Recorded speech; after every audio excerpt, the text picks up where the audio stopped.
শেখ হাসিনা যখন আওয়ামী লীগ নিষিদ্ধ হয়, তাহলে ৭১-এ যারা আমাদের মা বোনদেরকে উন্নতের মাল বলে পাকিস্তান হানাদার বাহিনীর কাছে উঠিয়ে দিয়েছে, ৩০ লক্ষ শহীদের রক্তের সাথে জমিনি করে তারা পাকিস্তানের পক্ষে যুদ্ধ করেছেন, আমাদেরকে হত্যা করেছেন, তাদেরকেও বাংলাদেশে নিষিদ্ধ আগে পাওয়া উচিত।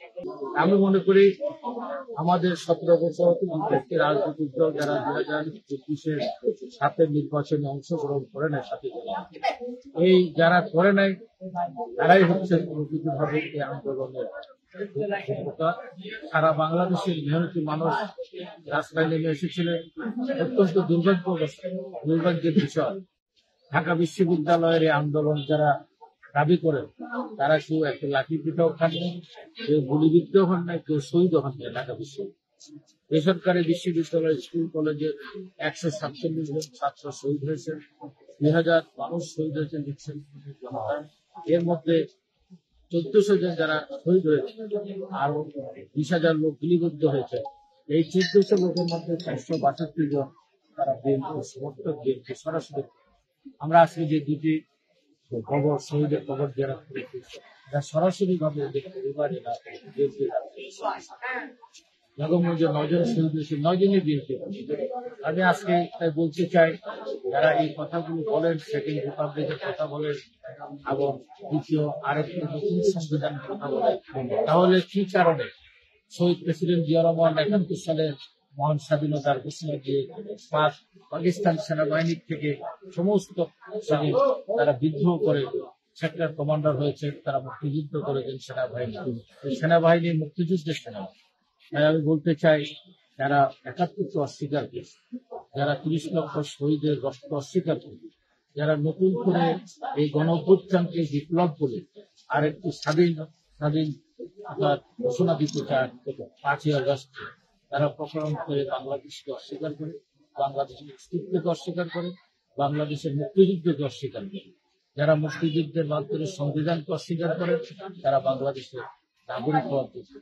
অতএব এদেরকে ভোট চাওয়ার কোনো অধিকার নেই।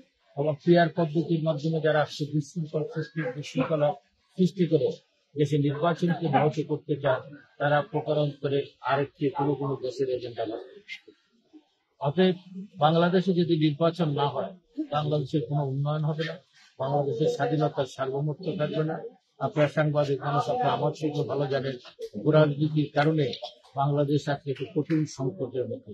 এর থেকে উত্তরণ করতে হলে একটি নির্বাচিত সরকার ছাড়া দিতে পারবে না, হলে আমাদের পার্বত্য চট্টগ্রাম থাকবে না, আমাদের চট্টগ্রাম বন্দর থাকবে না, বাংলাদেশের গার্মেন্টস ইতিমধ্যে ২৪ লক্ষ শ্রমিক বেকার হয়ে কিংবা কয়েক বছরে, এটা যদি আরো থাকে তাহলে আমাদের অবস্থা একসময় শ্রীলঙ্কার গৃহযুদ্ধের কারণে আমাদের দেশে গার্মেন্টস অবমান দিচ্ছে। অতএব আমাদের অবস্থা আফগানের মতো হবে, আমাদের অবস্থা সিরিয়া অবস্থা হবে, আমাদের অবস্থা ইরাকের মতো হবে। যারা এই উগ্র মৌলবাদী রাজনীতির নামে বাংলাদেশে ধর্ম প্রিয় মানুষকে প্রতারিত করতে চান ধর্মের নামে, আপনারা দেখবেন যে আল্লাহ ভোট দিলে আপনি বেহেশতে যাবেন, ধানের সাথে ভোট দিলে আপনি জাহান্নামে। এই কে নির্ধারণ? এটা একটা স্বয়ং আল্লাহ ছাড়া তো কারো পক্ষে সম্ভব না, আল্লাহ রসুলের পক্ষে সম্ভব না। উনিও বলেন নাই যে আমি বললে, সুপারিশ করলে কেউ দেশে থাকে দিতে পারে। অতএব এই ব্যাপারে যারা মহিলাদেরকে বিভ্রান্ত করতে চান, যারা বলেন যে জামাত ইসলাম করলে দেশে যাবে, এটা হচ্ছে বড় শের, এর চেয়ে ইমান আঁকে যা দ্রুত এটা যদি আজকে অন্য কোনো দেশের নির্বাচিত সরকার থাকতো, তাহলে এদের সবাই জেল হতো, অনেকের ফাঁসি হতো। অতএব এই কথাটি বলার জন্য যারা বলছেন, তারা এই দেশের মুসলমানের মানাকিদের সাথে বিশ্বাসঘাতকতা। আমি এই জন্য বলতে চাই, যারা আবারও বলতে চাই, যারা ৭১কে স্বীকার করে না, যারা ৩০ লক্ষ শহীদের রক্ত স্বীকার করে না, যারা ৭২ সংবিধান স্বীকার করে না, তারা বাংলাদেশের নাগরিক হওয়ার অধিকার নেই, ভোট চাওয়ার অধিকার নেই এবং ভোটে দাঁড়ানোর কোনো অধিকার নেই। আপনি একটি ২,০০০ লোকের মৃত্যু হয়েছে, ২০,০০০ লোক আপনার আহত হয়েছে, নিহত হয়েছে। আমরা ১৭ বছর আন্দোলন করে জুলাই এই ৩৬ দিনে ২০,০০০ লোক। এই কারণে যদি শেখ হাসিনা যখন আওয়ামী লীগ নিষিদ্ধ হয়, তাহলে 71-এ যারা আমাদের মা বোনদেরকে উন্নতের মাল বলে পাকিস্তান হানাদার বাহিনীর কাছে উঠিয়ে দিয়েছেন, 30 লক্ষ শহীদের রক্তের সাথে জমিনি করে তারা পাকিস্তানের পক্ষে যুদ্ধ করেছেন, আমাদেরকে হত্যা করেছেন, তাদেরকেও বাংলাদেশে নিষিদ্ধ আগে হওয়া উচিত।